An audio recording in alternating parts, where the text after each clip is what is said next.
Over the last 25 years, building over 3,000 assembly lines, one of the most interesting problems that somehow evades most of our customers is having control of their asset documentation. I've experienced countless times where customers simply looking for a drawing of a wear part that's failed in one of their machines. And they run around their factory looking at folders, both online and in the cupboard, not to find it. They give us a call at 3 o'clock in the morning saying they desperately need this wear part drawing. So one of the things that we've implemented a couple of years ago is what we call our ODIN documentation platform. And it's a very simple concept. All we've done is we've put a QR code on every critical element of the machine, and that could be a piece of tooling as you see over here, or the electrical panel behind this machine.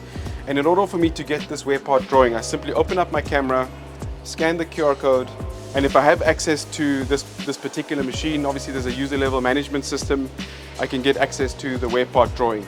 I can also navigate the folders and look at the design sign-off. This machine has gone through a rigorous measuring process, so I can look at the technical reports, look at the measuring reports, and dive into one of the measuring reports, and I can actually see all of the dimensions that were set up on this machine. So if there's ever a crash and I want to reset it up to the way it was, I have the measurement report right here.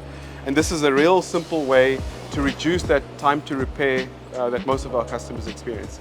Here's another Thursday thought.